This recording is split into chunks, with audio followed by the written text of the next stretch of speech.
Hello, I'm David Elliott, Professor of Horn at the University of Kentucky, and I'd like to share a few things about the first excerpt on the 2014-15 KMEA All-State Horn Audition Music. This is an etude from a book by Mueller. It's from the first volume. And you can see that it's basically just a stream of running 16th notes. So the idea of this is pretty much even tempo, nice technique, a little bit of musicianship, but pretty much just straight ahead counting and rhythm. There are several things you need to look at when you begin to study a piece of music. Obviously the key signature, which is 1 flat, the time signature 2/4. It would be done with a quarter note getting the beat, I think. And then look at the tempo marking, which in this case is allegro moderato, which means moderately fast. I think the tempo marking of 100 may be a little bit speedy. So my suggestion to you is find a tempo that you can play reasonably fast, but securely and cleanly. That's more important than slopping at a tempo you can't handle. Another thing to look at when you study a piece of music is the range of dynamics, the palette that you're going to have. In this particular etude, you notice there are only 3. There's forte, there's mezzo forte, and piano. So what you do, you set out a relative scale where the loudest dynamic is about as loud as you can play without overblowing, and the softest is about the softest you can play comfortably. And then you fit however many there are in between there, how many different shades of dynamics. In this case, it's mezzo forte. So forte play pretty loud, mezzo forte just play normal, and piano just play soft. Another dynamic situation that shows up here is a crescendo. And you notice it's marked crescendo poco a poco, and the dots go all the way from there down to here. So it's a fairly long crescendo. It means little by little. What I suggest you do when you do a long crescendo is make it sort of in a bell curve, where it starts out very small increase in dynamics and save most of your increase towards the end. And that will give a good effect to the audience. I've marked some breathing marks here, actually only one. I think that the phrases all work nicely as marked, with the exception of the third phrase, where I suggest that you might want to take a breath here. And since the metronome won't be going when you play this in audition, you can take just a brief pause and then resume back into tempo, and it will work out just fine. Let me point out one other thing on this example that I've shown you, and that's using some alternate fingerings where you play some notes on the B flat horn that you ordinarily don't, and it avoids having to have some cross fingerings where you change the thumb and everything, and this makes this execution of it a little bit easier and smoother. And it might take you a little bit of time to get used to this, but if you can, I think you find it to your advantage. You notice there are 4 instances where I've put the T. That stands for the thumb or the change valve. And in this case, you play both the C and the F with the thumb depressed on open, and then first valve on the B flat horn. And down here again, first valve on the B flat horn, and then open on the B flat horn, and then open on the F horn. So this puts a nice sequence of stuff where you have to make valve changes only in the first notes, and then you get a little time to relax and get the fingers set to go to the next one.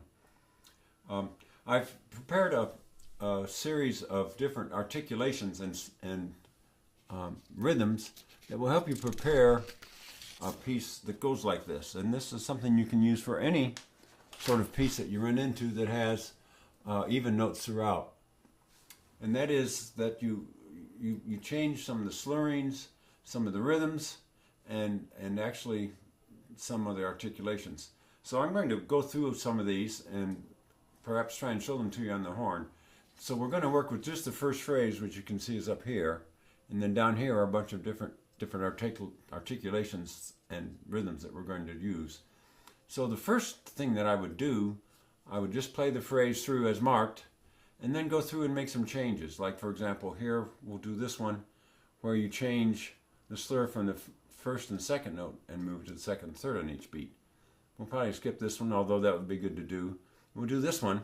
I'm going to do this 2 ways. First of all, where you tongue every note of the beat, and then where you slur the second and third, the fourth, the first, and so on, sort of in a where you have no pairs of tongue notes in between. So let me pick up my horn here, and first of all we'll play it exactly as marked. Let me play a note or two here.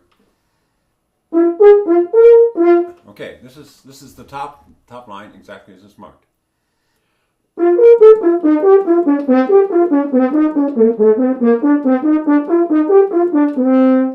Now we're going to do the first example of changing the slurs, and you see I'll put the slur between the second and third notes of the phrase right there.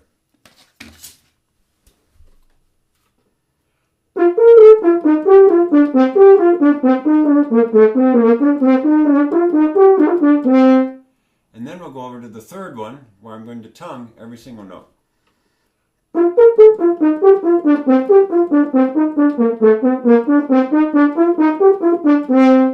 And then saying on number 3, we're going to slur successive pairs of notes. And of course the first note will be tongued by itself, and then you get into the pattern.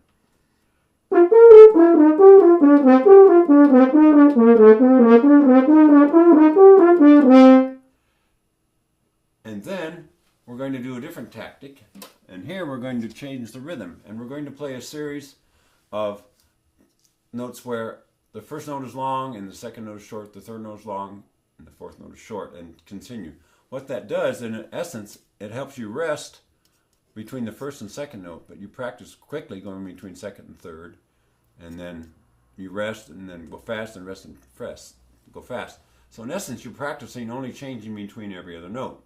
We'll do it that way first, and then we'll come down and do it exactly backwards, and you notice here we'll change quickly between the first and second notes, where up here we rested.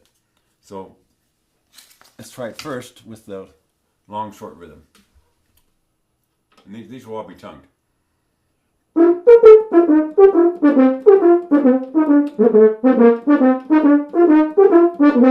Now do it exactly backwards.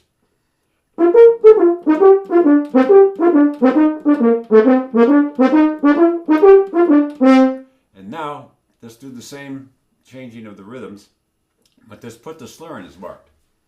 First we'll do it long and short. Pardon me, I'll start again.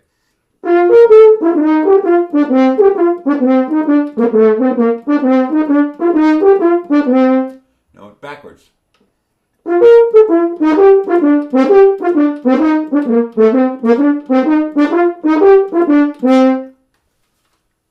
And the last sort of set of manipulations we do are where we make half of the beat triplets and the other half a single note. So first we'll make the first 3 notes of each beat a triplet on half of the beat, and then we'll play the fourth note as half of the beat. And then we'll go back and switch and do it the other way around. So first we'll do it all tongued. And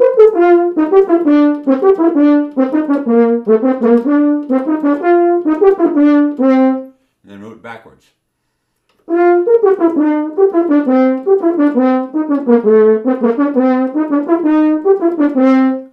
now we'll try and do the slurring as marked. This gets a little bit complicated.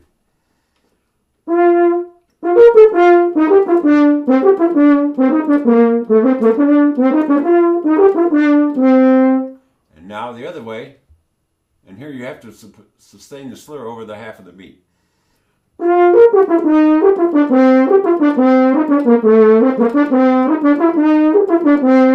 Now in theory then, the whole phrase becomes a lot easier.